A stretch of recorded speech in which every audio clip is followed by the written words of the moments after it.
Just past 7:30 p.m. on Tuesday, March 28th. I'd like to call this regular meeting of the Board of Finance to order. First item on the agenda, as always, is public comment. I know we have a bunch of folks in the room tonight. I think most are going to be speaking on different areas of the budget. Does anyone want to make a public comment? Okay. Hearing none, we'll move on to our discussion items tonight. The first one, before we sort of get to the budget discussion, is going to be to discuss and take action on the request for a transfer of $40,000 for capital related to the Darien Police Department locker room expansion and renovation. Just a reminder to the public, we talked about this, I think, last Tuesday. I know the chief and some of his colleagues were out of town on training and so forth, and we had a few additional questions, so we sort of just pushed it from last week to this week. But Chief, do you want to give us a little bit of an update? And Jen, given that we have that back there, should they just sit at the front table here? We got the marching orders to sit at the tables. Perfect. Sometimes they let me sit at the big kids' tables. So, as the Board of Finance knows, the Darien Police Department was significantly renovated and expanded in 2011. At that time, new locker room facilities were put in for both men and women. At that time, Chief Lovello was part of the building committee, and he was seeking 20 female lockers. He did have the foresight that there was a fair probability at some point we would need more than we have now. Ultimately, it was decided that 10 female lockers were put in. That's where we stand today. That's a far cry from 1983 when I started. There was no female locker room, although we had a female officer, and it was a combined co-ed locker room, roll call room with female and male officers. So we've come a long way since then. We're now at the point in our history where we have 11 female employees that are sworn officers that work in our building, and we only have 10 lockers to put them in. So we got together with DPW to try to devise what is the most prudent way forward to ensure that we have locker space for our female officers. We have an officer trainee at the police academy now who will be graduating in July. At that point in our history, we will have 11 sworn female officers working in the building with only 10 lockers. So we do have some time constraint on getting locker expansion done. Captain Hedema did the research on the lockers. The lockers that are in there are still available from the manufacturer.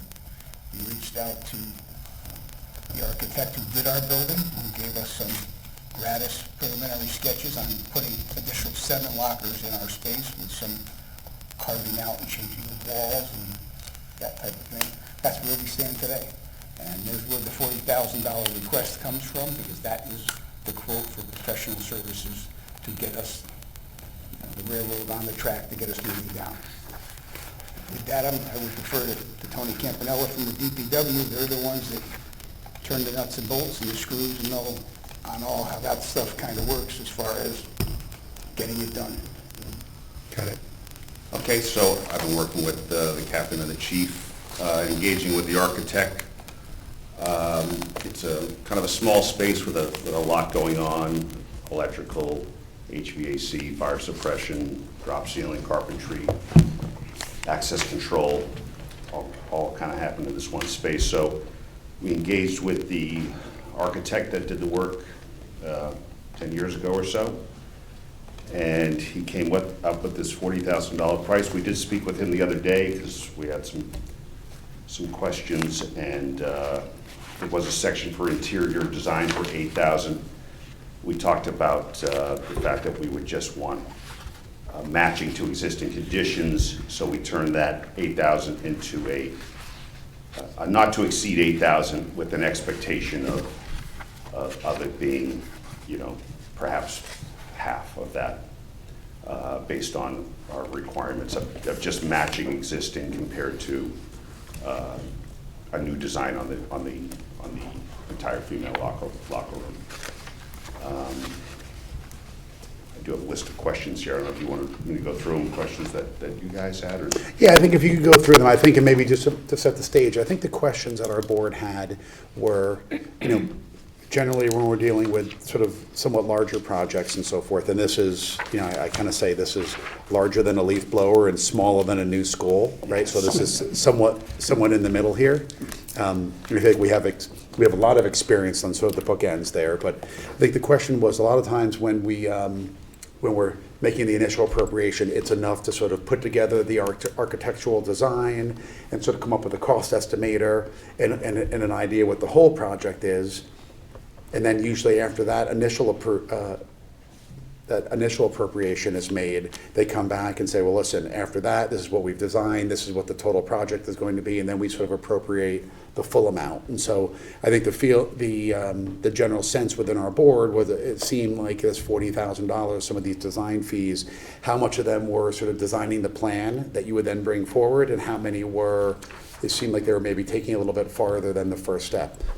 They may well all need to be spent, but I think if we could just talk a little bit about, as you're answering those questions, kind of what's involved in each of the pieces and how much of that will take place before we put the RFP out to bid on the overall project, and how much will take place after that. Okay. Is that fair? So, yes, so we talked to him about that the other day, and he broke down design development. He broke down to $8,000, and he broke it down per trade. And contract documents, so he's gonna prepare everything we need to put into a bid. He's gonna assist with he had that at $20,000, 50% of the ask. The bid phase, 2,000, this would be for questions for contractors. And then construction administration, another 25%. Once the project is underway, to visits to the site, ensuring the contractors are doing what's on the plan. So that's what he has for a breakdown for us. And I guess we can forward that to you.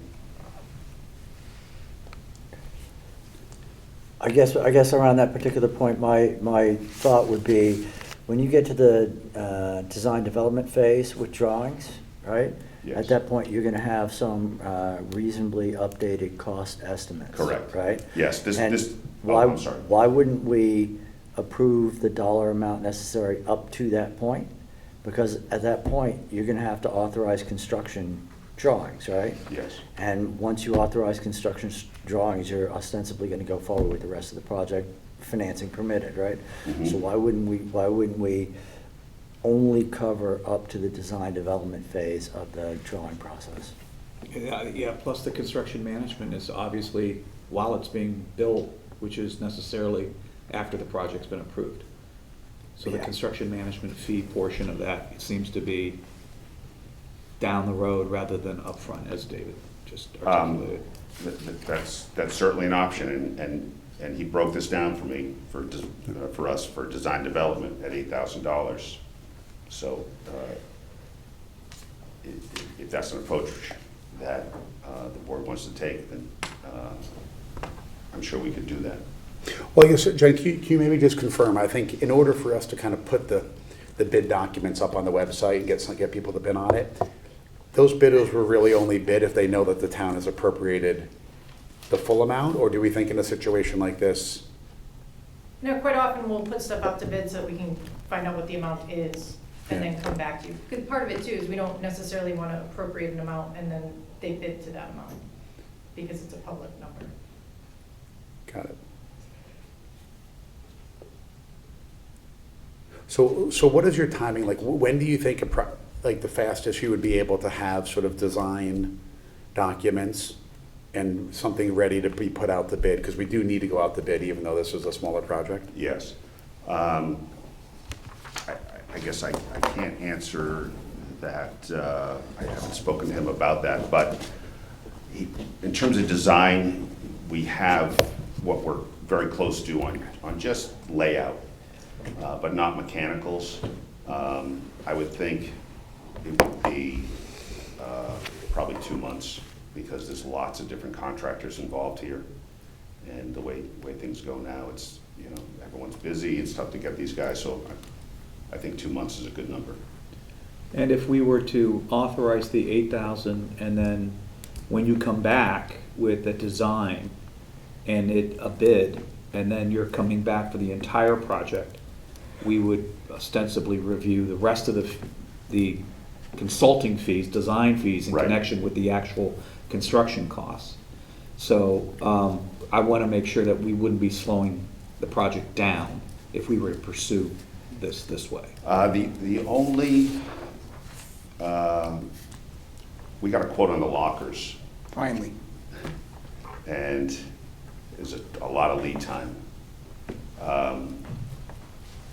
So if we order them now, we'd get them in September. I think that would definitely be something that we would want to order as soon as possible. So I think that may be the only holdup. Well, then I guess, in order to get to the construction documents that we load up onto the website people bid on, if that's gonna take 2 months, then is the idea that you wouldn't be ordering the lockers for 2 months? Yeah, because I'm just the trying to figure out, like, 40,000 doesn't include buying the locker. Correct, correct. So I don't know how that would hold us up. If that fee isn't in there, if that cost isn't in this proposal anyway. Do you follow what I'm saying? Yes, yeah, correct. Because, yeah, we're still moving forward. We want to move as quickly as possible. Yes. I'm not sure delaying the 32 of the 40 No. prevents You're that from correct. happening. Yes. And then the question is, do we need to accelerate? I think Brent may have indicated that he thought the lockers were about 25,000. Yeah, we got a price of 17 and change. 17 and change, plus there'll be some trim, so about 20. So in terms of what we should be asking for today, should we be asking for like the appropriation for those lockers as well? Because otherwise we're like stuck here 2 months from now and then placing the order, which means they're not in till October, November when, you know, your next colleague's showing up in before that. With the knowledge now that we have, that we may be looking at a couple months out, yes, I would be looking for an ask to buy the lockers. They have to match the existing lockers. It's basically a sole source provider, right? They can't be different, and they are, so now I didn't know until today that we were looking at potentially for a September delivery of lockers. That is gonna change the way I tap dance around staffing and locker room space until we can get that done. But yes, I think we do need to move as soon as possible to get those lockers. This is not a case of whether we have to do this or we have to do this, right? And it has to be these particular lockers.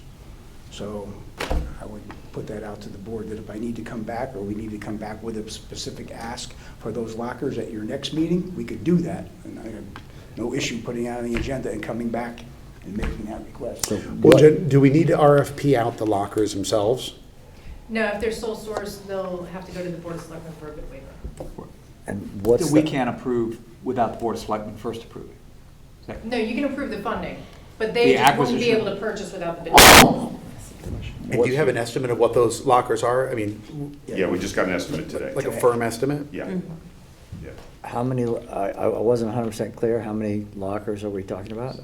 7. 7 7. And what is? 7 additional, additional, correct. And to what? go to 17. And what is the amount for those 7? It There were was 20 apiece. 17,000 and change, and that's without some parts that you have to add at the end. 17,738, but a caveat there that does not include fillers or end caps. So you gotta figure there's gonna be some additional trim. gonna be at the end of 20 it at the that we're end. gonna need. Okay. So. Okay. So Jen, can we approve the design plus the purchase of the lockers tonight? Yes. I'd be comfortable doing It that. also I'm not fixes comfortable price. approving the construction management fee and the construction document fees and all that kind of stuff that comes post-bid, Yeah. post-approval of the project, the construction project itself, but we might as well get on top of this locker. Are there any other components that are delayed at Yeah. all? Pardon? Are there any other things like the locker, whereas if we don't order it today and we wait, you know, a month or I think two? tile that's in that locker room is fairly standard. I don't see anything there that would be something that wouldn't be readily available to get that done. Are there going to be any plumbing changes expected? Plumbing, I don't believe, Not plumbing. Shower, it'll be- faucets, No, It's sinks, already in here, right? anything like that. These lockers, This this is is just, I think the board does understand, but anybody perhaps watching on Channel 79, these lockers are just not bolt in place. There's electricity in each locker, and there's HVAC in each locker to Okay. keep air flowing through that locker, because there's things in there that have to be, humidity controlled and temperature controlled. So, yeah, we were hopeful that we could buy 3 lockers and somehow bolt them to the wall somewhere in that locker room and maybe get a drop from the HVAC. It's much more complex than that. And can I ask for this process, what are we doing different this time around than what we did in 2011? Because we had some significant issues with the 2011 project that had to either be design-related or construction-related or inappropriate supervision of construction-related. So how is the process going to be different this time than then to make sure we don't have those kinds of problems again? So I can speak to that. I can as well. The 2011, and we've spent a lot of time fixing what would, the last 4 or 5 years. As we get into it, you see that it's not a design issue, it's an execution issue. This is a much easier project. It was also a control system issue, which we have a new control system there, working pretty well.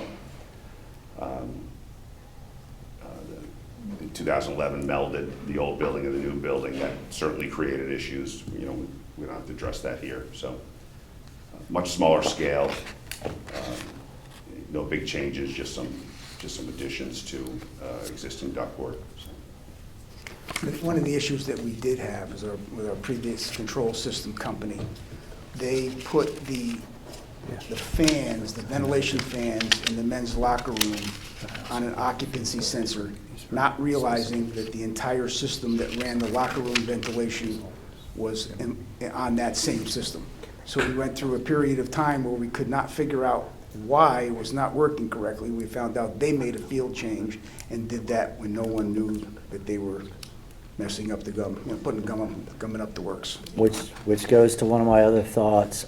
In the specs, there are specific requirements for number of meetings related to the design and development phase and the construction drawing phase. There are no specs in what I received for a specific number of visits during the construction period for construction oversight. And if you look at the contract for the HHR property, roughly, let's see,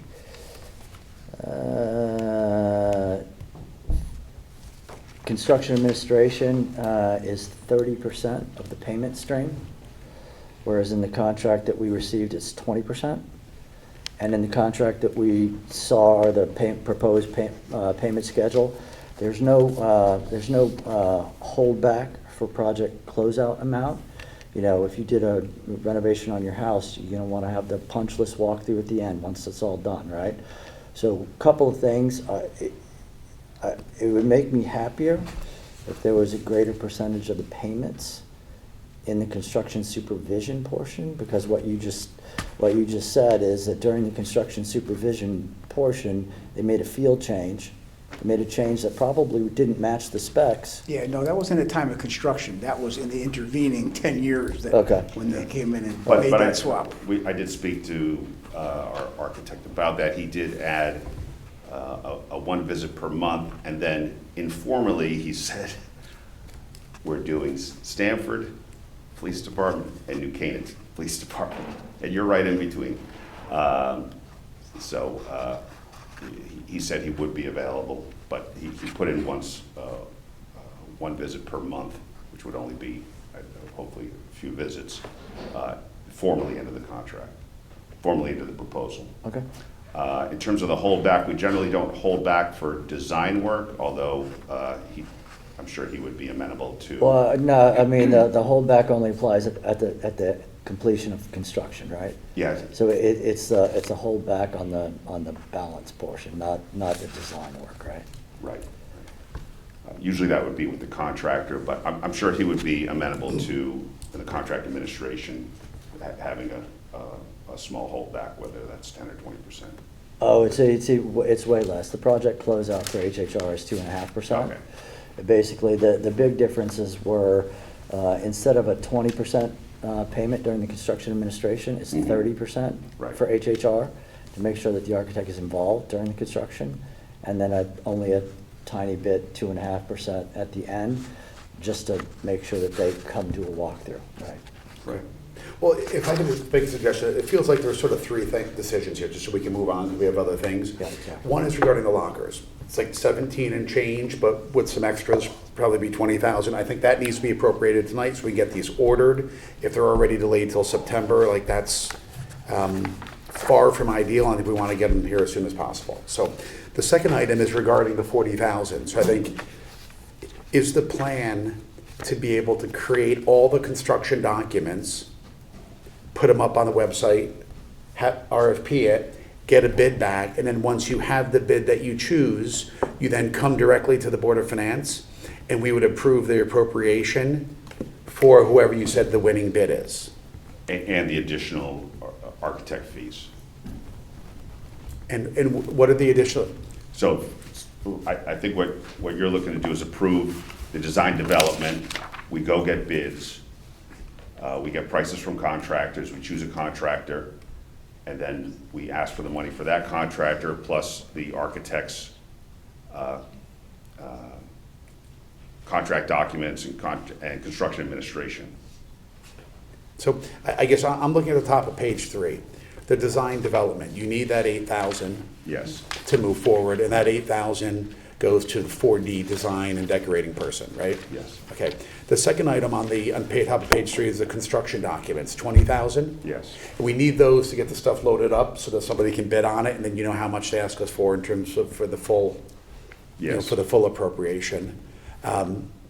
The bid phase, the 2,000, is that needed to get the documents? No. Completely, okay, so that 2,000 could be part of what you come back to us? Yes. When you're asking for the full approval. And then the last piece, the 8,000, the construction administration, that you could come back to us for that as well, because that would be what it is. So what I'm hearing is sort of two things. We would approve 30,000. 30 million will do it. No. I'm thinking schools and so forth, right? So we would approve 30,000 tonight to deal with the sort of business development and the construction documents. Okay, that'll allow you to get up to the website and get a Yes. live number. That's 28, isn't it? 28. Yes, actually, it's 30. It's 30. It's actually 28. It's 28, so 8,000 for design development, 20 for the 20, construction and then 2 for the bid phase?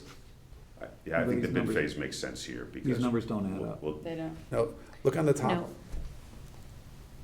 This is The numbers on the top of not 3 add to number, 38, so- not to 40. oh, Right, we yes. mentioned that, so where's the updated? Okay. Yeah. He updated this chart, he updated this to us today. If you add these 4 columns, they don't equal 40. Right. Correct, the Yeah. 38. And the construction administration is 10, 10, okay. and that includes the visits. Okay, so then tonight, we're basically going to approve 30,000. 8,000 for design development, 20 for construction documents, and 2,000 for the bid phase. Yes. And you'll come back to us with the 10,000 when you actually have the bid. So we'd approve 30 tonight, and we would also be approving 20 for The the lockers. for the lockers. Yes. Gee, Yep, that works. Okay?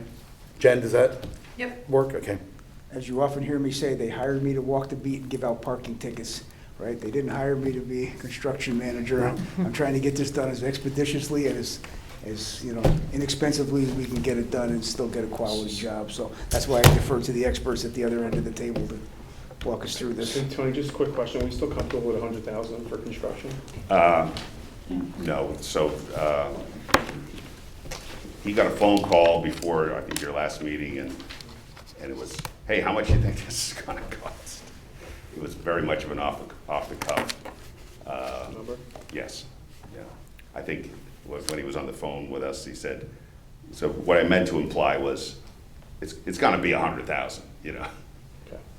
Yeah, At I think- least. I think, I took a walk, as you guys know, and I think, what I think folks maybe not appreciate is all the work that has to go into this, right? It's not just moving that wall, there's a bunch of items there. I don't know if you want to speak to that a little bit more, but it's definitely just not busting out a wall and, Yeah. and off we go, right? There's definitely there. I don't know about the plumbing side, definitely Down electric. at plumbing, but right? just like Chief said, this HVAC in the lockers, electric in the lockers, drop ceiling work, carpentry, fire suppression. There's a lot in a little area. Right, all in that small area. Yeah. Okay.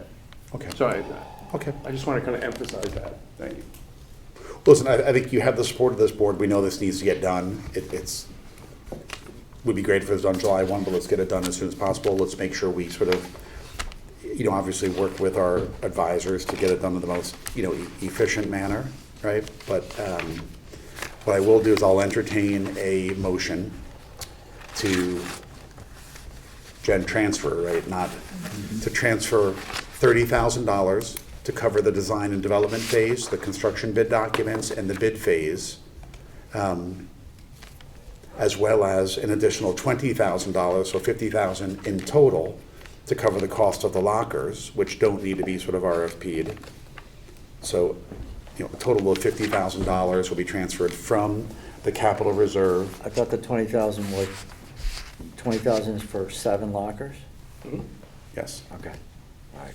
So 30,000 related to design development and 20,000 to be able to put the order in for the lockers. So it's 50,000 total from the capital reserve and the reserve fund for the capital and non-recurring expenditures to a project account to redo and update the women's locker room. So, Jen, is that motion sufficient detail? Yes. We're gonna leave some of that out in the minutes. Yes. Okay. I'll move it. Rob moves. Do I have a second? John seconds. All those in favor? It's unanimous. Who moved? Okay. Thank you. Yeah. And Tony, I guess I'll just ask maybe, Dave suggested a little bit of feedback on just how you might stage some of the payments. And so since we're not approving an actual contract. Right. If you could just maybe, if it's possible to reflect some of that, that would be great. I'll shoot you an email tomorrow with a spreadsheet comparing the 2 contracts. Great. Okay. And that, just one last question, sorry. He's doing Stanford, or they're doing Stanford, the architect is doing Yes. Stanford, and is it a similar project? Is it a locker room related project? I think Stanford's doing the whole police station. He did Stanford. Stanford's new building is open, right? He did Okay, their. so I'm curious as to that $20,000 for 7 lockers, that unit price, which I know is not really the right way to look at it, but how it compares to any other current work that's being done, because it just seems like a lot of money for a locker. And I know it's not just a locker. It's No, not I know like what you mean. a high school locker, but nonetheless, it's over $2,000 a locker. Just for the record, to get a little flavor of it, if somebody thinks about it, there's benches in front of the lockers, there's pull-out drawers under the lockers, right? It's a fairly expansive, heavy-duty locker, right? You don't want to be replacing lockers in a locker room Yeah, they're like less mini than 50 apartments. years at Yeah, a clip. Understand, I just be Not curious. quite I know NFL that the standards, pricing but- we're getting is Close. consistent with the pricing that a Stanford or a New Canaan or other comparable towns is getting. Yeah. That's all. Thank you. Okay. Well, then keep us posted. It's a small space, important project. Accelerated timing, so if things change, we meet twice a week for the next few weeks, so.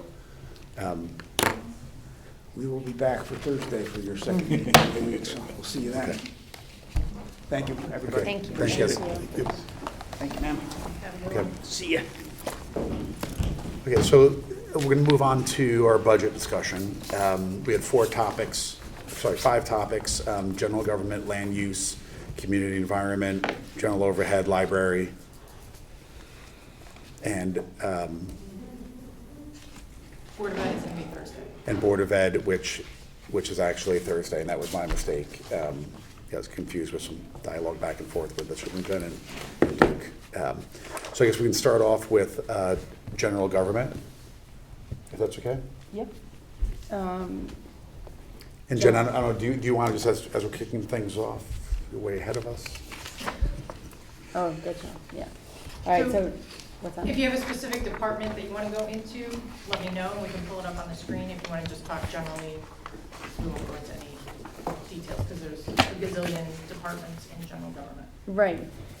And, you know, John Walcott and I worked on this budget together. You know, in its entirety, from the expenditure standpoint, it's up like 2.5%.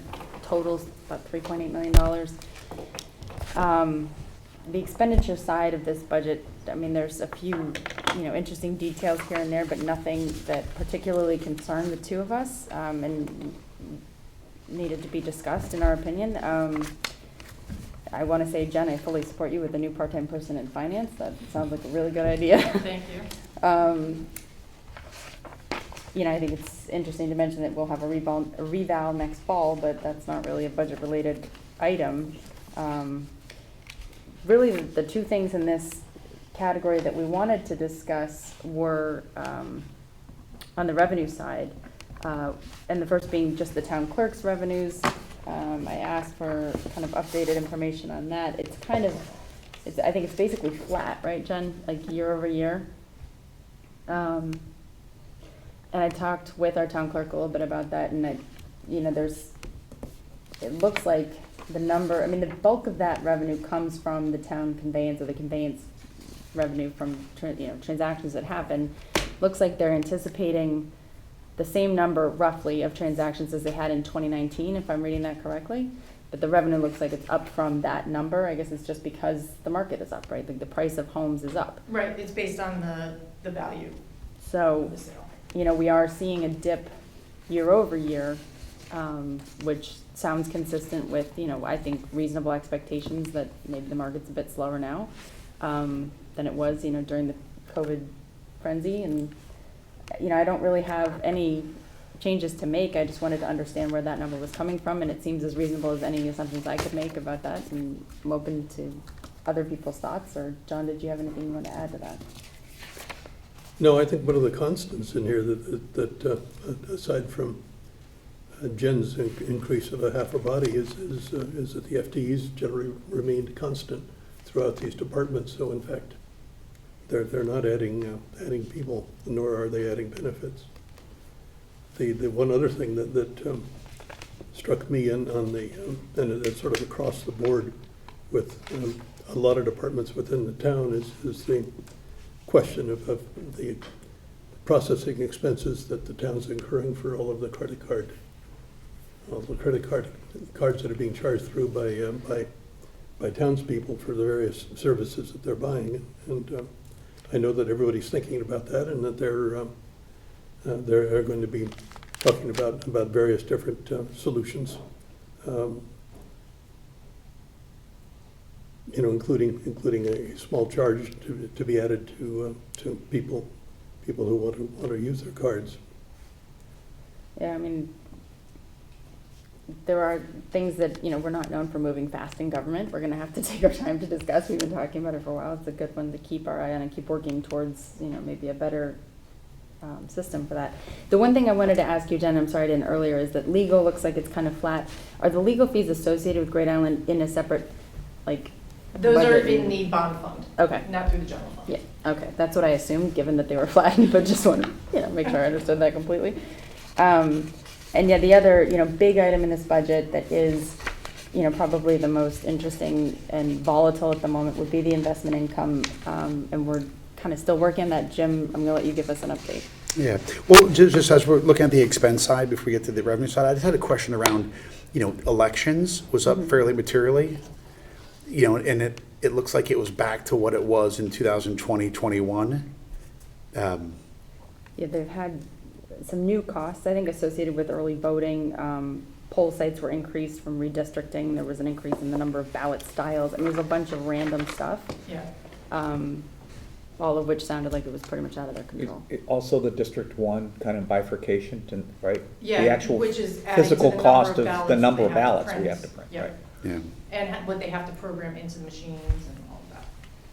so that's an additional $46,000, you know, almost doubling from what we had, you know, in 20, you know, our last full year in 22. So, yeah, so I guess on the investment income side, which is sort of a contra expense, if you will, in this category, the estimate that was provided, I think back in, was it late December, Jen? I think is when that number came in, Yeah. was A little bit one, earlier in December, but was 1.4, Like 1.5. 1.5. sorry, 1.5. Let's see. Right. And this is across both funds, right? This is just the general fund. So is it 1.4 in the general fund or 1.5? I just can't see. 1.5. So, that was almost 4 months ago, a couple rate hikes ago and so forth. So, I've reached out to Jen, and Jen's sort of working on updating some projected balances on what we expect the balances to be throughout the year. And just as a reminder, we get sort of half our tax revenue and it comes due in the beginning of January, and the other half, it comes due in the beginning of July. So there is a bit of a sawtooth nature to the investment income. And on top of that, we have, our $26 to $28 million worth of our excess reserve in there. So I think Jen's working on some assumptions that we ran around that and the drawdown of the HHR proceeds, as well as sort of some updated assumptions for sort of where short-term rates are now. So I think some of the initial numbers I looked at, I think this could probably be higher, thanks in large part to higher short-term rates. So I think we'll probably have, Jen, maybe by Thursday, an updated look on. Yeah. And I want to thank you and Joan both for helping us Yeah. move money into safer harbors in this volatile environment. You guys are doing great. Thanks. So are we saying total interest for projected for next year is $1,538,000 In the general fund. in the general fund? The only other substantial interest that we have is in RFC and RE. It's a fairly sizable allocation. I think that's budgeted at 80 right now, but that'll be part of our review. Okay.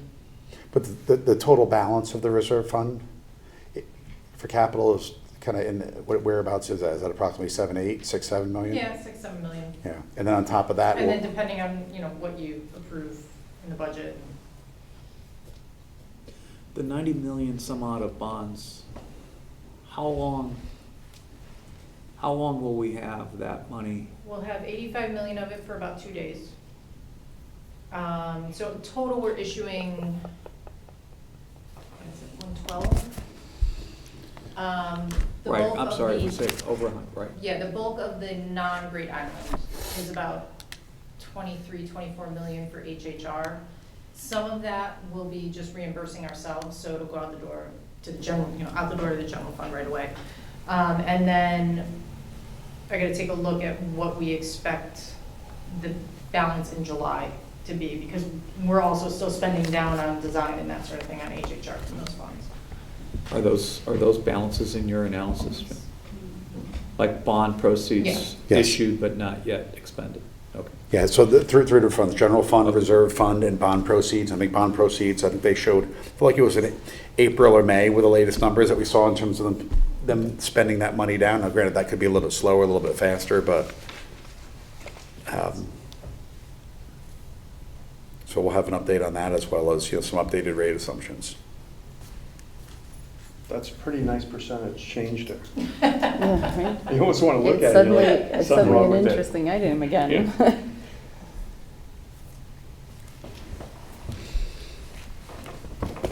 Any other questions on general government? No, thanks. Okay, next is land use. So land use, I'm the lead on that. On the expense side for both of these, very little increase, 2 to 3% on them, mostly, as usual, all payroll. But Jen, can you call up revenue for both of these? Because I want this board to kind of take a look at, On Projections. P and Z, so let's do that one first. yeah.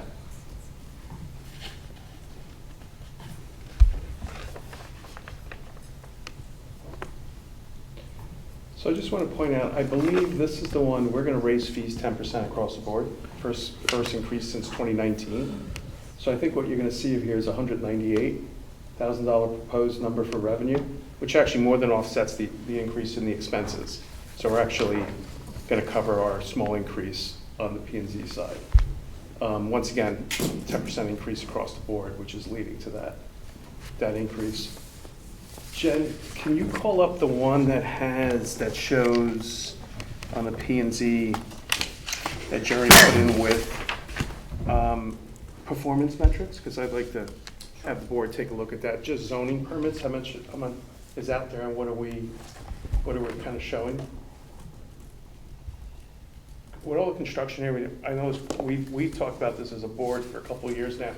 How much revenue, how much is being generated from there, how much costs. But I just want everybody to see that. So our projections here has been pretty steady, 23, 24. Top line, 575. Just want folks to kind of see that number. And I think what you're seeing here is a pretty conservative number for everything that when I saw Jeremy's presentation. Dan, any comments, just let me know, but I'm gonna roll with this. Yeah, go ahead. But I think that's a comfortable number, unless folks think differently. Jen, I'll look to you too. I'm pretty comfortable with that number if you are. Yeah. Questions? Do those permits that we're projecting, does that sort of flow through mathematically based on what they expect the average permit value to be directly to kind of come up with our estimates? I believe so, but I Yeah. haven't done the math on it to confirm it. Yeah, I think if you kind of look at that number, you do your 10% increase there, kind of roughs up to the number we're looking for. Building control? Let's take a look at, once again, the revenue number here. Because on the expense side, it's only 2.5%, all driven by payroll again. So we're going to budget the same revenue as last year, $1,302,000. I didn't see anything wrong with the literature, everything I listened to, that would say that that is spectacularly under or over where we should be. Dan, I don't know if you have any comments on it, or Jen, if you have any comments on it? I do. I have some updated information from Jeremy because we have a little bit is timing based on the redevelopment projects. We know that we have demolition going on for Corbin and Norotan Heights Shopping Center. Those are expected to occur in fiscal '23. In fiscal '24, Jeremy's estimate is a total of an additional $600,000 to $850,000 in redevelopment revenue, which we only have at the time this was put together. I think we had about 50,000. So he said that these really are going to be impacted by timing. So he wouldn't be comfortable budgeting the full amount because they could fall into this year. They could actually get pushed into 25, depending on how the projects progress. But he felt that the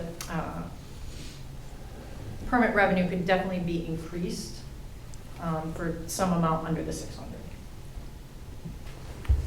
So what are we comfortable with, half maybe this year and half in 25? I think that's... Is that just way too ballpark-ish? That's nice of you then. So yeah, we have 57.5. We expect it to be more than that. Wow. I would say even maybe like 400,000 in fiscal '24.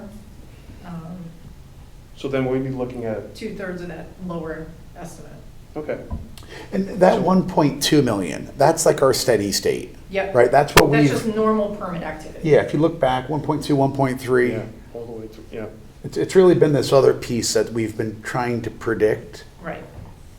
That we haven't done well, Yeah. I think, over the last couple of years, to be honest with you. And it's the I timing. think we all right? try Yeah. to, think it's Also, easy, yeah, well, trying. yeah, I think that was a tremendous one on timing, right? I mean, that was supposed to start in early part of COVID, if I remember, right? It was all set. it was all March of set and was 2020. delayed initially, And right? it went up. So what, sorry, Jim, so I think what we're looking at here is instead of a base of $1,302,000, like you see up there, we're talking a 10702 then, right? Yeah. Throw forward, which is obviously a nice pop for us.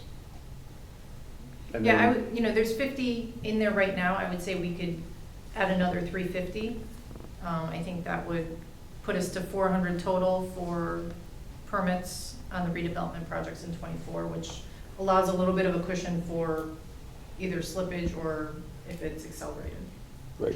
In terms of showing this, could you go back into OpenGov and change that number and it'll Yep. flow through? Okay. So normally what we would do is we leave their request as is, Yeah. and we'll add an itemization that'll say BOF adjustment, and we'll Oh. add in 350,000, so we And- know what your piece of it. And that'll be an OpenGov or just on the spreadsheet? Or That'll both? be an OpenGov, And, and I'll also put and it on on the your spreadsheet. And you'll put on the Yep. spreadsheet that you sent? So anything that we talk about tonight as changes, Yep. I'll put on the spreadsheet, I'll send it around so that we're up to date for Thursday. On the cap side of this, just my only question was, that I guess they're asking for a car. Mhm. And it's, I guess I'm so used to the kind of more expensive police cars and the Board of Education cards, but they're looking for 35,000? My Yes. question here was, and I didn't see it, do we know what they're spending, what the department is spending as they go out, traveling around, visiting places, businesses and whatnot? Because somewhere about halfway through that, it talks about, it'll save us the expense of putting in for their reimbursement, but do we have any idea how much that is? We do not, I don't know offhand how many miles they put on the vehicles in a year. We could probably get that from DPW Okay. based on the service records, and we can just compare it to what the reimbursement rate is.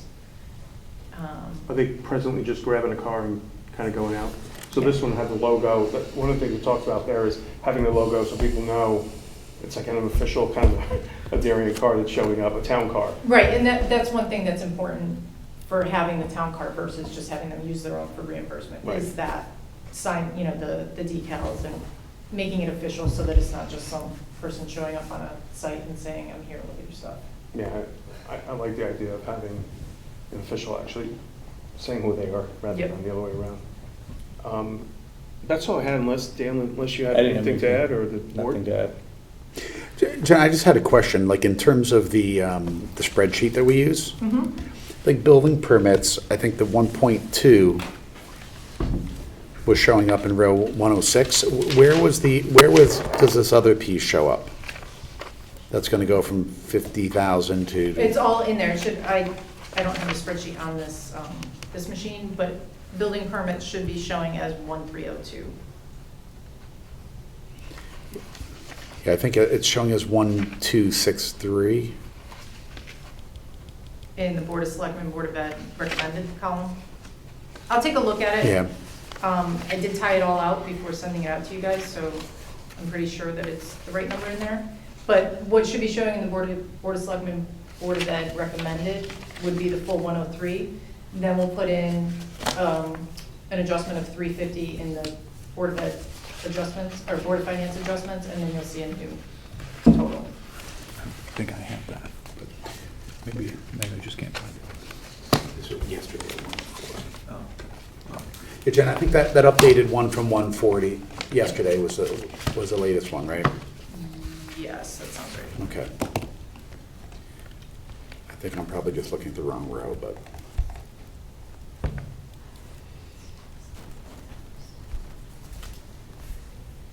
I'll take a look at it and just make sure we got the right number in there. Okay, any other questions on land use, P and Z? Yeah, I just have a general philosophical question. We're talking about obviously substantial increases in interest income, and we're talking about increased fees and that sort of thing. A lot of what you read in the public arena is the bottom is going to fall out of the economy. To what degree do we want to err in setting up this budget? And to what degree do we have flexibility if some of these numbers are not achieved? Because again, the bottom falls out and say people stop building or making changes to their buildings aside from the redevelopment projects currently underway. You know, just make a comment. I mean, I think it's a good question, right? Because the whole idea of budgeting, right? Like it's, you know, there's this notion of, you know, should we be conservative? Should we be aggressive? Or should we just be using like our best estimate? Because to the extent we're being conservative, you know, we are, you know, if you will, sort of overtaxing a little bit to be conservative. And to the extent we're being aggressive, we sort of run the risk of, you know, if we're drawing down on the general fund. Now, mind you, we've got like 26, 27 million of extra in there. But, I think this comes up with like investment income as well. You know, should we predict high, conservative or not? And I kind of feel like, you know, in terms of sitting on, you know, a $26 million reserve fund, which is generally kind of what, you know, a little bit more than what we need to maintain our AAA rating and so forth. So I feel like we should be budgeting right down the middle and not necessarily building in additional cushion, because we have cushion, you know, should we need it, you know, and if we are under in terms of permit income or investment income, you know, Jen, we're looking at reports every single week, every single month, right? And so we can, if we need an additional appropriation, we sort of have time to go back to the RTM if we needed to for something. So I kind of feel like we're supposed to be building in what our best forecast, what our best expectation is. And I feel like one of the building permits, it's a good question, but I think when we look back, even during COVID, it remained in that 1.2, 1.3 realm. Even looking back, you know, a number of years ago, it's been relatively consistent, right, Jen? Yes. So, Well, of course, during COVID, people were evacuating, you know, large metropolitan areas and Yeah. and, moving out here to escape it. yeah. And I think that's maybe on the town clerk revenue. I think that's where we would pick that up. This is, you know, either new homes or renovations and pools and so forth like that. Hey, John, Good answer, thank you. I think it's a great question. I always look at it kind of large buckets, if you want to call it that. You talked about interest, right? I think on the Board of Education side, I think about health insurance rates, right? Those, it could be 5, it could be 15. It's hard to kind of put a number in there and go, what's it going to be? Interest, I think you put like a spectacularly conservative interest rate on it. I don't know if it's 2, I don't know if it's 3, I don't know if it's 1.5. And the other one is oil, and it's just kind of energy cost, right? I think we're kind of moving. We've done a little bit more solar stuff, right? But we're still heavily relying on what's that petro going to be. But those are the kind of things that I'd love to be able to kind of. I think we use a little bit of our history of what we've seen, but if you get an event like COVID, it blows up your parking revenue, right? Sure. And nobody's there for a year, so it's hard to. I always think we do a pretty good job, and I'd call about halfway between. I actually most of the time think it's conservative. We'll talk about it on Thursday, but like the Board of Ed removed their budget control, which is always this contingency where they made a conservative estimate around the number of new students that were going to show up where they would need to expand the number of sections. This year, they cut that out, and they were basically budgeting for the sections that they believe based on, you know, the heads that they're counting. I think it's really difficult for the 7 of us to build, to anticipate what's going to happen with the economy or what's going to happen with interest rates. Our job is to make sure that the budget is as prudent as it can be and that we maintain as much fiscal strength as we can, which gives us the tools to address any changes that unforeseen events bring to bear, right? So, you know, that's, and the interest rate curve is the curve. So if you use the curve, which are facts today, to make judgments about future interest income, then I'm comfortable with that. Again, as long as our budget is prudent and we have the financial reserves, which we do, we can modify, you know, during the year if necessary, which is what happened with COVID, right? We didn't try to build in a bunch of flexibility. Right. We were prudent, and then that gave us the flexibility to accommodate the Board of Education's need for spending or whatever it might have been during the course of the next year. Yeah, I think Jim's point about the general fund is well taken, right? Just in case something goes on, we got some, call it dry parrot if you want to call it, just in case. Well, And I it think kind of allowed us in 2020. we're conservative across the board on so many line items on both sides of the budget. You know, eventually it's like there's so much excess built up and that general fund just gets bigger and bigger. If we're trying to like shoot for the pin on every budget, some are going to fall in our favor over the course of the next 12 months and some are going to fall against us. And if we happen to be more in the against us category, that's why we have the general fund. And if they're more in our favor, it gets bigger again, but we tried. Right, but it's a great question. And so just sort of said a little bit differently, we set a floor balance for the general fund at 12%, right? And currently, we're running several $1 million, I don't remember the exact number, I want Right. to say 8-ish, Yeah. over that floor, so that gives us a lot of cushion there. So I would be with the chair and try to, budget as best we can based on what we know today, and rely on the extra funds that we have in the general fund if we need to. But Taylor's point is also very good, right? It's also quite possible that 50% of the time the budgets will break in our favor, and 50% they won't. So, it's hard to tell. Jen, do you know, just to John's other point, back in 2008, 2009, when there was a financial crisis, do you remember what happened to town revenues relative to budget? I know that the tax collection rate plummeted. We used, Well, in perspective, right? Yeah. It For us, it didn't plummeted. go to 70%. No. no, but we used that low point when we did the first COVID budget, because we weren't sure what was gonna It happen. went to I wanna say it was around 99 and a 90 quarter or something like I that? think it was like 97.9. It was significantly lower Yeah, than what we budget. but Other revenues, I don't know, because I wasn't here. I could research it, but I don't know. No, I was just curious, because when John was talking about, the economy falling off a cliff, as you will, that would be the worst case scenario that I can imagine, is something back to that time frame.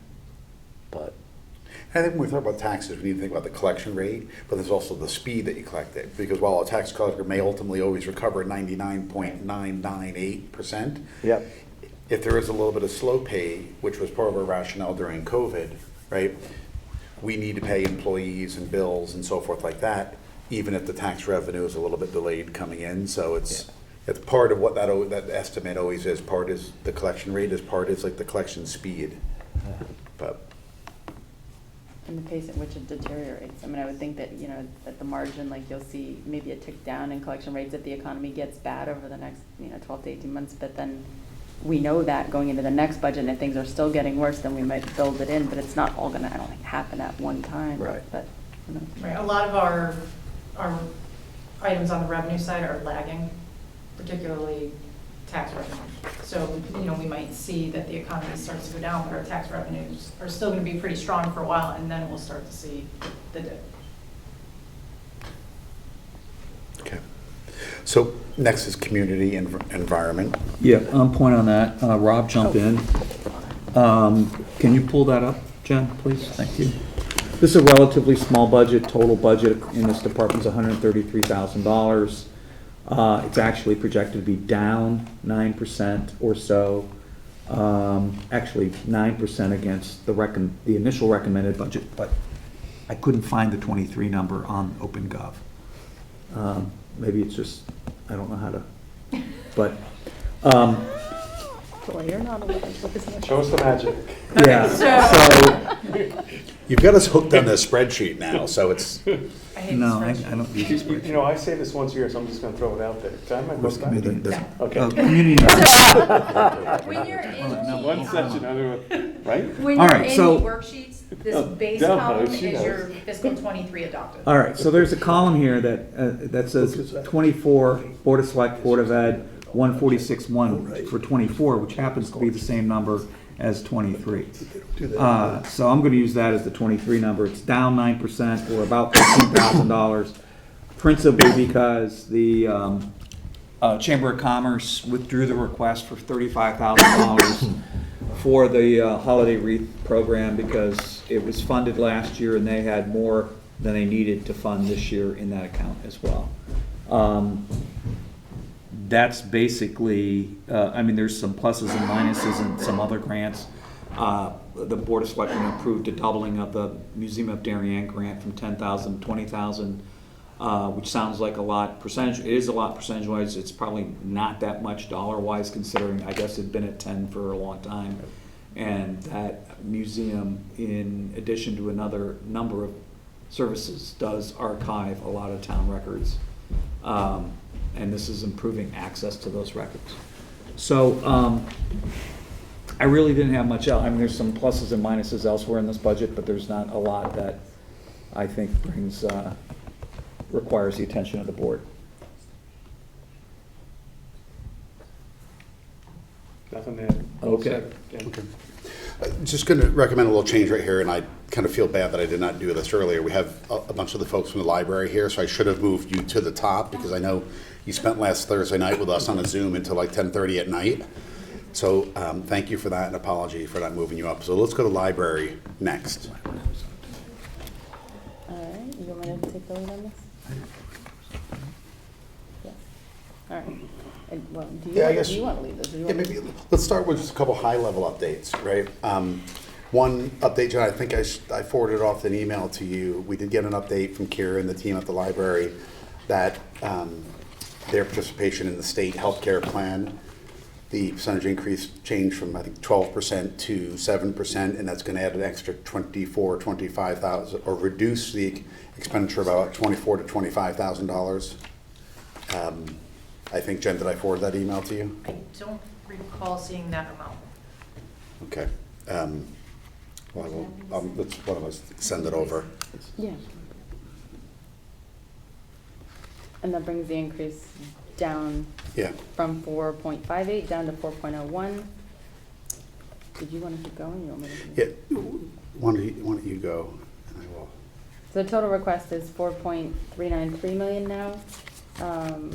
Increases year over year were largely driven by staffing, which is an increase of about $90,000, and benefits of about 40,000 now, given the healthcare reduction.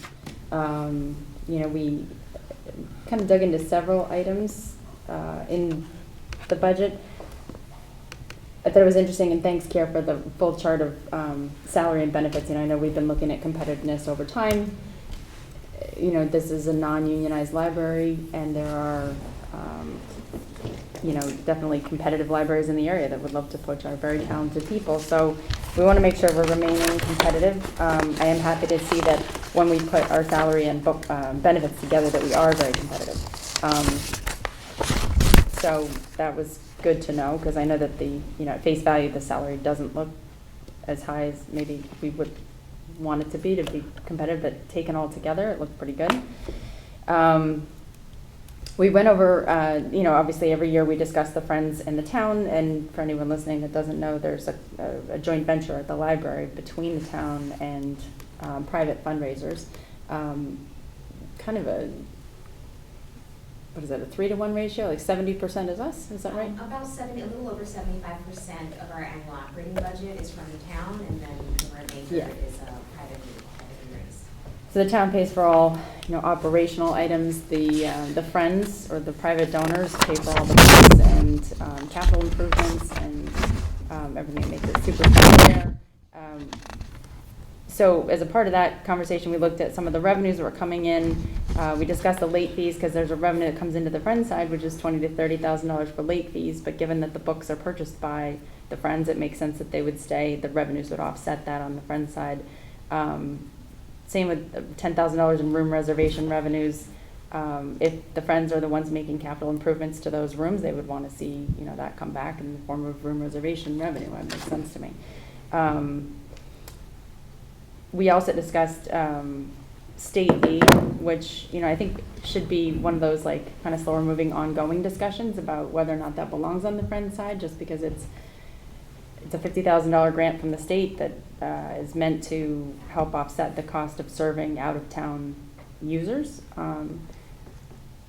So it's kind of an open question for me, as to whether or not that belongs, on which side of the budget. It's still coming out of the same pocket to buy the same stuff, but. Yeah, and I think, it's always one of the things we look throughout our budgets and we say, where is state aid, right? Which is one of the things that, we talk about sort of volatility in revenues.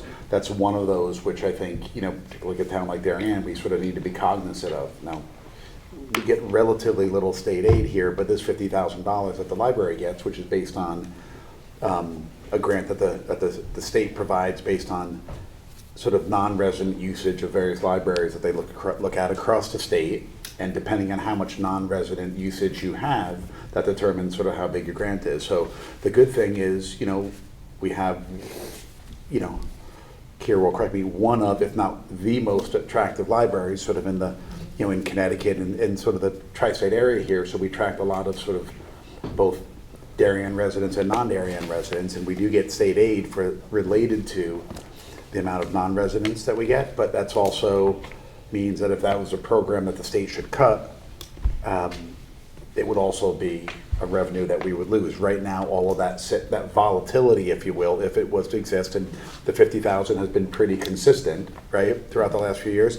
If that was to bounce around up or down, right now that would kind of come out of the Friends side. Yes, that's right. But it's, I think Kira provided some numbers, and I think when we looked at it in totality, it's based on the number of items that are checked out, whether it be a movie or a book or the online checkouts, all that type of stuff. And it's about 25% of our checkouts were non-residents. So that's what helps to drive this $50,000 grant that we get. So just for people's sort of observation and reflection, it's a sizable grant, but one which, So total of all books, downloads, and everything is non-residents? So not the ebooks, we actually are restricted, we can only circulate ebooks or digital materials to residents. Okay. Residents only, so it's any physical materials, so books, DVDs, audio books on CDs, anything that's a physically circulating item. How about the And it's fee? reciprocal, so that also means that our participation in the program means that our residents can also check out books from New Canaan Library or Westport, or it's one of these, you're in it, and then your patrons get to go to other libraries, and other patrons get to use ours as well. So Karen, one of the questions I had was, so New Canaan's back up and running, right? Beautiful place. Yeah. I mean, We're a little jealous. Yeah. Just a tiny bit. I mean, ours is spectacular, but it's always the shiny new card on the block. I don't want to say this competitively, but you think there'll be shifts in people coming here versus there, or residents going there versus here? I mean, or is it just like a total wish-wash and not event? I think we have seen a lot of New Canaan residents over the last year because of the construction, obviously. So we saw a tick up a little bit in non-resident usage from New Canaan. I think now that their own library is open, we're going to see that go back, shift back over where it frankly belongs at their library. But we have some things, that have always been to our advantage. The parking isn't as easy at New Canaan. We have a lot of young families, caregivers, strollers, multiple children. It's not as easy to get around New Canaan parking lot and park there and move around. So we're going to retain some of that. But I think it'll be a little bit more normal now that they have this shiny new library again. Right. Speaking of parking, just a quick observation. A week ago, I went to see the police force or something, the police department, excuse me, and there was a lot of overspill, if you want to call it. I don't know if it was a large event that was going on in the library. Was that a one-time thing, or do you have a lot of issues with parking? I mean, there's a lot of. We always have a lot of issues with parking, yes. We'll often have big events in our community room. We can get over 200 people. Sometimes we have overflow, and we'll have another 50 to 70 people upstairs. And our parking lot will get full. When we know we have big events like that, we will hire a police officer to come and direct traffic. Jerry Nielsen very kindly gives us access to the back parking lot on Glendale Circle. Yep. So we have maps, and we show our patrons, if our lot is full, do not park in the police lot. You are not allowed to do that. You can go up Thorndale Circle and park in any of the back spots behind the Nielsen property. But it's a perennial issue. We're a little bit of a victim of our own success sometimes, and the parking lot continues to be a little bit of a headache sometimes, yeah. Right. Last question, might be you guys or it might be Kara. So if we're looking at 4.4 million in spend, I think you said 75% is coming from the town. Does that mean roughly? No, that's our portion. That's our portion, right? What's the portion for Friends, and is it roughly $1.5 million? Is then? Yeah. Like if you look at the capital, right. the books, everything. If you add capital, it's more than that. When I say that 25% is from the Friends, that's just operating. That doesn't include capital, which can range anywhere from $300,000 a year to $1 million or more. They've done some big projects over the last 5 to 6 years. Geothermal, generator, all sorts of things. So yes, when we're talking about the annual operating budget, it's about 1.2 to 1.5 million on the Friends side. On the Friends side. And that's the books and the technology and all the programs and all the staff development and any sort of internal Friends operations and board expenses. Got it, okay. So think about it as sort of programming and operations, right? Friends covers capital and programming, and the town's grant, which is 75% of the total operating expenses, covers just the operations of it. Got it.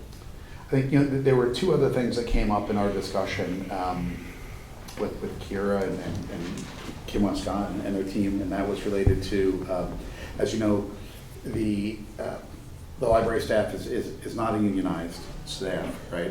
And what we did ask them to kind of talk to the board about was, in other employee groups here in town, and even now a little bit on the Board of Ed side, new employees are being brought into a defined contribution plan as opposed to a pension plan. So that's something that, we're looking at across all of our sort of employee partners across the town. And then one of the other items was, and Jen, I think we discussed this last year. I'm not sure sort of where council ended up on it, but I think we thought it was prudent that we should probably document the grant that we make each year.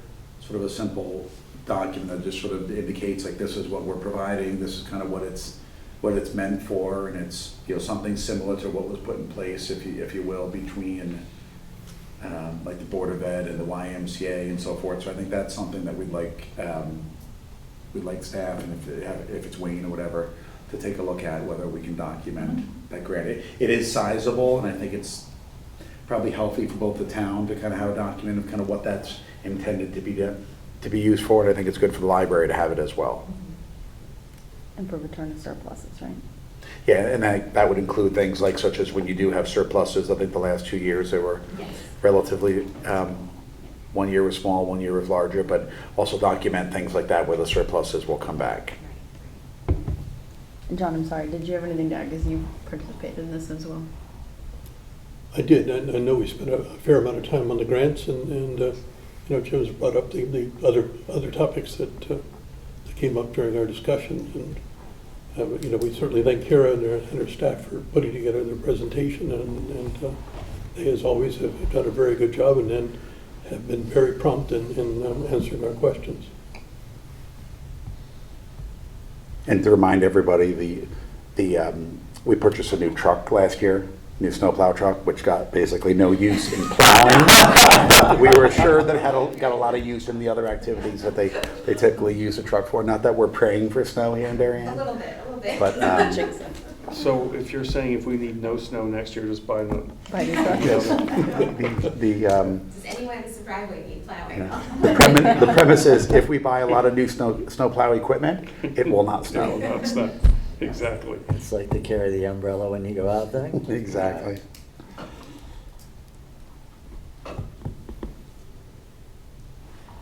Okay. So I think that's it on the library. Any other questions? Thank you. Thank you. Thank you guys very much. And sorry to make you wait. Oh, no, thank you for an education. So the last piece is general overhead and miscellaneous. Yeah, that's me and John.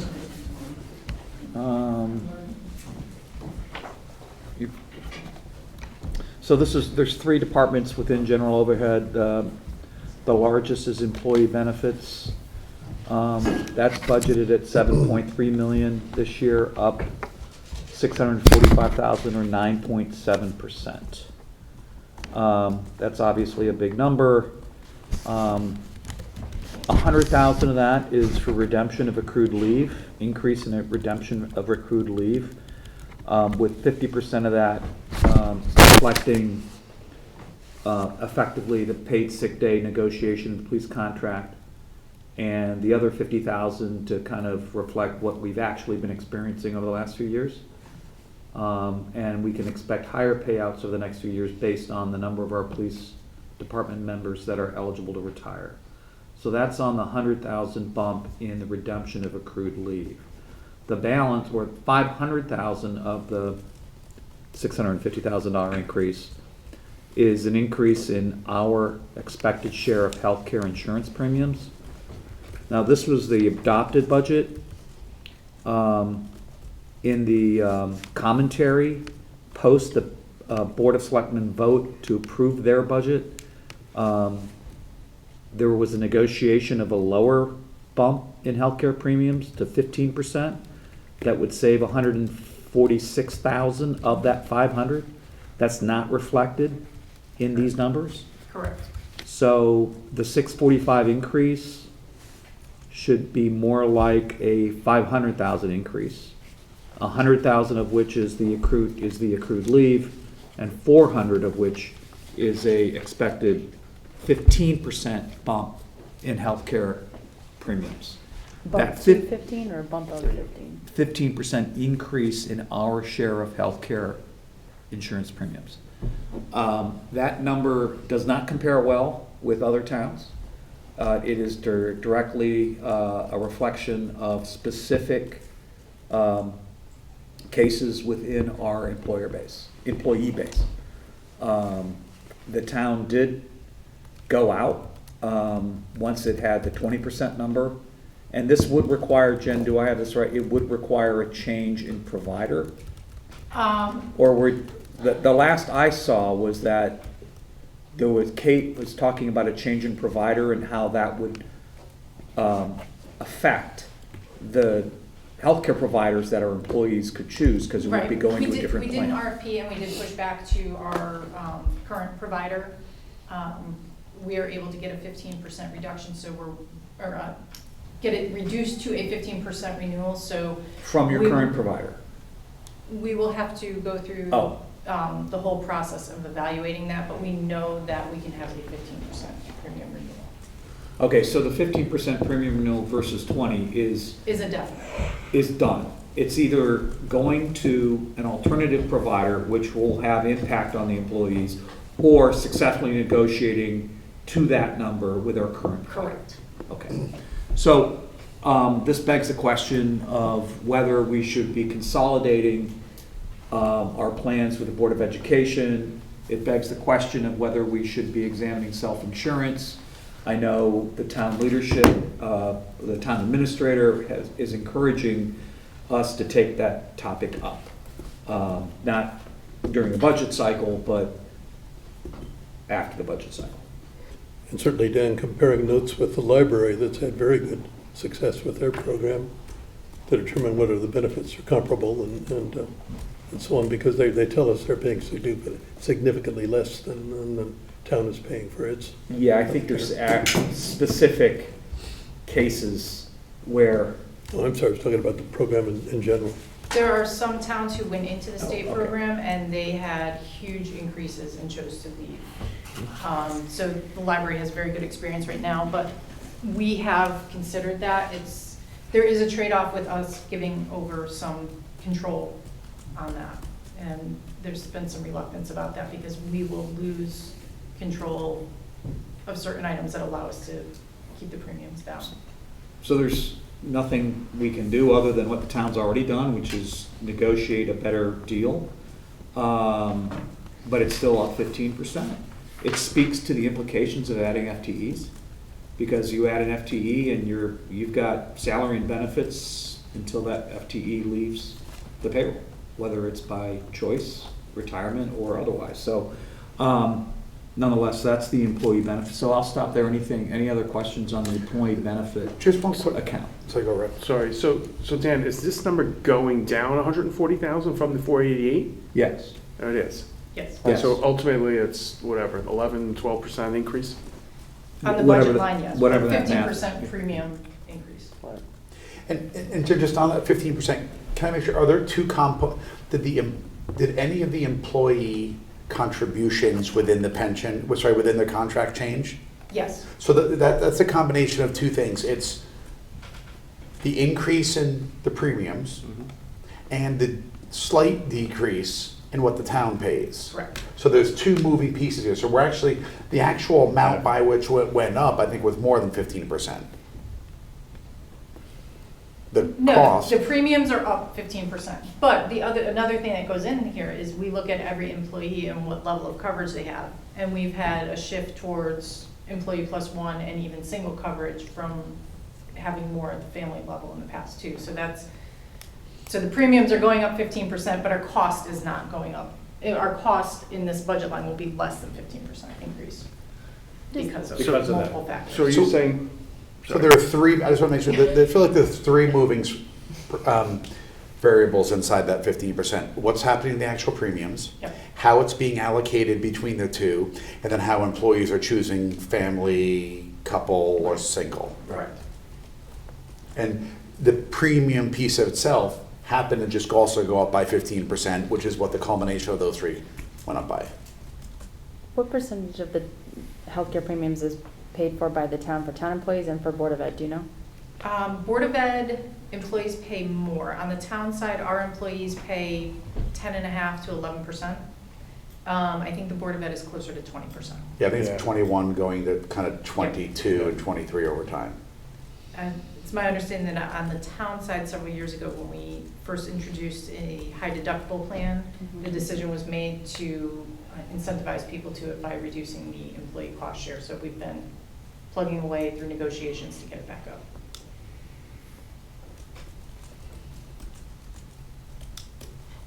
Dan, I think a little bit to your point, you're talking about adding FTEs, right? It adds claim risk too, right? Well, it adds- Besides your just actual cost, right? It's just the Right. potential of. Right. I know my firm's place just was a 19% increase, and it was a lot of claim data that actually drove the increase. Right. And this is not inconsistent with what the Board of Ed, with Director of Finance projected for future healthcare premium increases in their universe, based on their kind of preliminary conversations as part of their budget deliveries. And they were talking about potentially 20% increases going forward, which not in this budget year, but was speaking to the consequence of adding FTEs, again, to Right. that point. Right. You know, on the library, running numbers, the benefits that we pay are equal to a third of the salaries. So when you think about that, you know, there's to your point, every new FTE, every dollar of salary comes with an extra 33 cents of benefits. So when we think about sort of balancing that overtime, everything, I mean, it's, Which is pretty high. And to Rob's point, and claim risk, that's over and above the 30% benefit expense, because the claim risk could be an anomaly, right? Could be Yeah, a spike. that 33 is pretty high. I just think about history when I budgeted things. Fringe benefits, if you want to call it, that's medical, medical, dental, 401k, tax is roughly 20%. It's If actually I see a even higher body, it's than about that. 20. Ours It's is been- higher. Closer to 4. Ours is higher, right? Mostly because pension is gonna be higher than an employer Yeah, match and- on a 401. True. But as we have more people shift into DC, those positions have a lower percentage. I think the hardest thing in the budget is what you had just talked about, Jen, which is somebody go from single to family plus one, family two, those rates just are astronomical in terms of difference. you know, at OPC, I think 2 meetings ago, when we were talking about the budget and everything, I spoke with Duke and Monica and pleaded and requested, and I think they both sort of acquiesced that I think this summer we need to, once we get beyond budgets, once we sort of get into June, we need to bring a consultant in. We need to sort of look at, out of the box, what is the art of what's possible in terms of what could we do. I have kind of counterparts at other boards who sort of, who praise some partial self-insurance, and there's been some debate about whether that would increase the costs, what type of risk that would put on the town and so forth, but I think it's incumbent on us, just based on how quickly this is increasing, the amount of just the absolute size of healthcare benefits and so forth that we're paying all over sort of 1,000-ish employees in town, that we really need to look at this and have somebody come in, spend a little bit of money, and have somebody really look at what else can we be doing. I know on the Board of Ed side, they sort of negotiated in a consortium with some other towns and so forth to try to get pricing here. The libraries in the state fund. All of our employee pools have different sort of loss, or I should say claim experiences and so forth, but I think we need to kind of look at something. It's too big, it's increasing too fast to just keep trying to play whack-a-mole, sort of individually across all of our employee groups. I think, Jim, that's money that would be incredibly well spent. When you look at those increases and you see those numbers, to bring a consultant there for, call it 20, 30, even 40. It would be great to get a fresh set of eyes to look at it across all our employee group, as you said. If it's 1,000 people now, almost you have to. Did you say you would volunteer to serve on that committee? Absolutely, I'd be more than happy. I love that stuff. We love you for loving it. Yeah, exactly. Just keep me away from the pension committee. That's good. Oh, no, Paul's on that one. Moving to risk management, that's a $1.2 million budget, up about $40,000, which is exactly the amount of increase in our cybersecurity liability costs, as the town had to move to two-factor authentication and had to figure out how to do that. That was basically the increase. That was largely offset by a $33,000 bump in budgeted revenue, based on estimated insurance recoveries. That's risk management. Who's our broker? We use Kerma. Who's that? Kerma, Karma? Connecticut Interlocal Risk Management Okay. CIRMA. Association. CIRMA, I yes. thought you said Kerma. Kermit for a Kerma. second. I was like, Kermit, wow. Kermit. All right, contingency. Contingency Thank you. budget of $760,000, which is up $200,000 over last year's budget, fiscal '23 budget. There's two components to this. There's a general contingency that is held flat at $250,000. It used to be 450, then it was down to 400, then it was down to 300, and it's been 300 now. This would be the third budget year in a row that it was at. That is, it's at 250. Then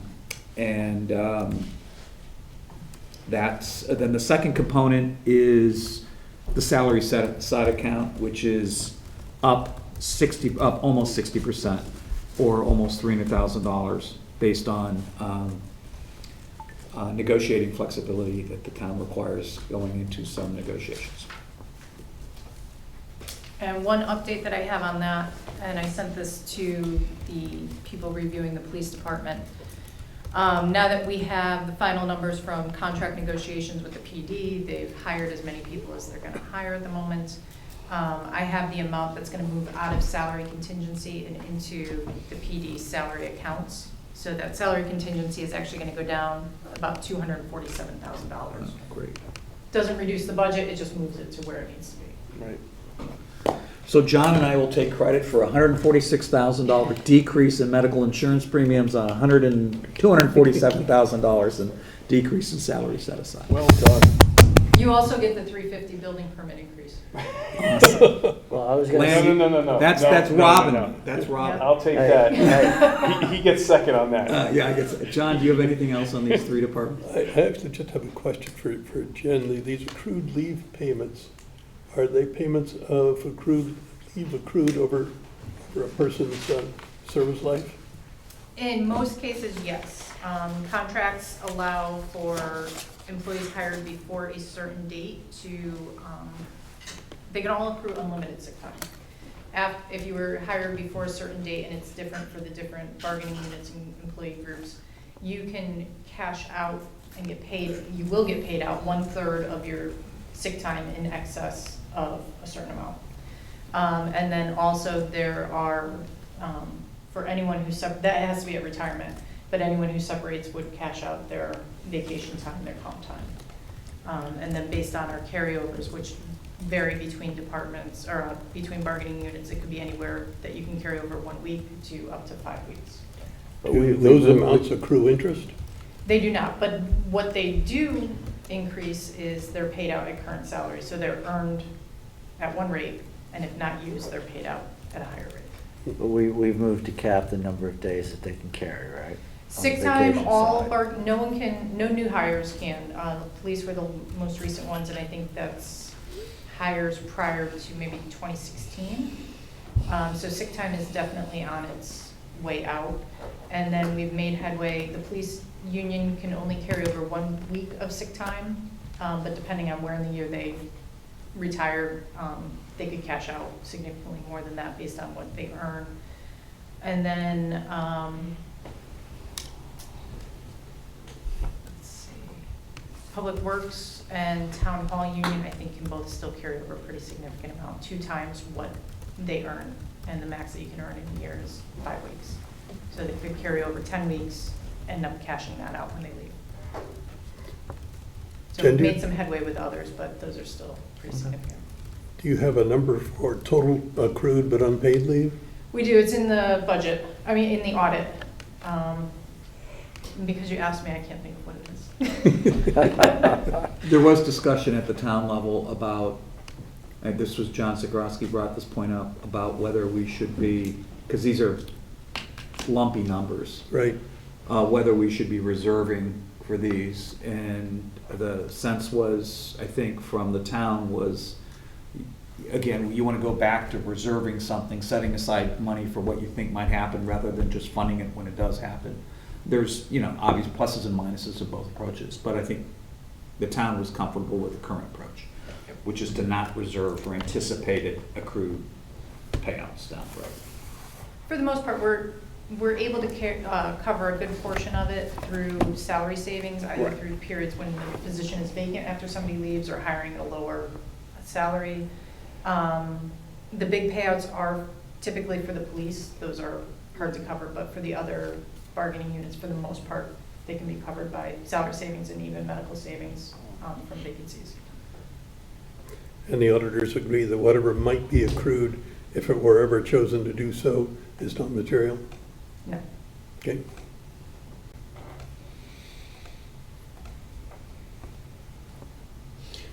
And as you can see on the second line right there, the $250,000 Board of Finance contingency. Yeah, So, that's the one I spoke of. yeah. Yeah, that used to be 400. And there was, Yeah. yes, there was some commentary about lowering that number, but I think the town is comfortable with that proposal. Yeah, I think if you look back at the history, there was one year where we came pretty close to spending all of it. So I don't remember exactly which year that was. So that's probably a good place to leave it. Yeah. And Board of Ed has got rid of the budget control, and Yeah. we've removed a lot of these small little things, so the overall reserve built into the budget is just smaller. The hidden pools of money are fewer. Right. The conservatively estimated budgets. And I was, based on their joint success in reducing expenses and increasing revenues, I really feel like they should take over some additional departments to review because their success rate is so high. Nice. Sorry. Well, we have 24,000 from the library, and we have, I think will be I think it'll be a very attractive adjustment to the investment earnings as well, so. The number you're trying to beat is 350 for building permits, okay? So just keep that in mind. I think we can beat that. Ooh, the challenge has been thrown down. We got 2 more nights. Somebody's got to come up with 350 in savings and our revenue. Okay. Well, yes, in terms of, under the topic of new business, I'll just, one thing to sort of prep everybody on. I'm not sure if it's going to be on Thursday because a couple of us may not be here, and I'm not sure if Monica's going to be available, but I think if not next week, we're going to bring her in for an executive session discussion at the very beginning of our meeting or to talk about some of the things related to bonding, as we have a little bit more color on some of those things that we can, I think she wants to update this group on, so I'll keep you guys posted on the exact time, but probably someday, one of the days next week. So. And really quick, Jen, do we have to, when's an answer due back on the audit? We got a RFP today back from I'd like to let them know pretty quickly, especially because we only received the one response, so and it's CLA, Yep. I'm very comfortable with them. I'd be happy to work with them. Do we need to formally put that on? Would you like us to approve it now? Yeah, if you to want add to. it? Yeah, just, So I'll entertain a motion to add a final item to the agenda, which would be to approve CLA as our auditors. This would be the, I think, 4th cycle, Jen, or 3rd? with them? Yeah. I think it's Well, if we third. go back to even when they were Bloom, it's more than that, but this is our, I think, second with them is CLA. Yeah. Yeah. And this would be the second, will there be a new partner? No, they have proposed the same partner, and I am comfortable with that because when they moved to CLA, their process changed quite a bit. Their internal review process, their committee process. So I think that continuing with the same partner is fine. There is a change in the engagement manager, so we'll be working more closely with him than with the partner anyway, so I think that's sufficient. So the cost of this is up by about 9,500? Yes. Which is up 14%. I think Jen Yeah. said that was largely attributable to, I think it's the lease and subscription related stuff. Is that what's sort of driving it up? I think so. They've factored in additional staff hours, and I think that's reasonable because we have the GASB lease standard that just came on that was a considerable amount of work, and there's a very similar one for subscription services that we're gonna have to implement. And I think on Board of Ed state filings, there's a bit more review than there has been required in the past. Also, we're going to be tripping into requiring them to test ARPA, so a little more testing on a grant program that we haven't had in the past. So I think they will have more work. I think that's a good part of what's driving it, and then it's just the environment we're in with increased prices. Compared to what we have budgeted, it's for the town side about a $2,700 increase over what we have budgeted. If you want to bump up the budget by that, we can, or we can roll with it. We can find it in the budget in fiscal '24. I say we roll it. Yeah, so keep it as budgeted? Yeah, Okay. Yeah. we'll find the money. And We can Jen- find $2,700. And Jen, really quick, sorry, I don't have the email in front of me. 9,500, 14% increase. Is that 14% for the 3 years? No, that's Or- from the fiscal fiscal '22 audit to the fiscal '23 audit. So our last contract with them to the new contract, but then in Then years it's 2 and three- 3, it's 3.8% per Okay, year. which is more reasonable. And I think it's at 30 extra man hours, people hours per year. Okay. So with that, I'll entertain a motion to approve CLA as our auditors for the next 3 years. David moves, Rob seconds. All those in favor? Unanimous. Thanks, Jen. Okay. You know, Jim, speaking of ARPA, do we have any unexpended ARPA funds sitting on the book somewhere? Some information on that will be going to the Board of Selectmen at probably their next meeting.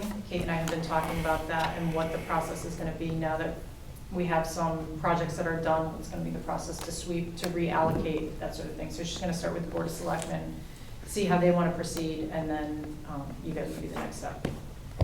Would any unexpended funds generate interest income? They are right now. Good, okay. And Jen, that amount is 6 million-ish?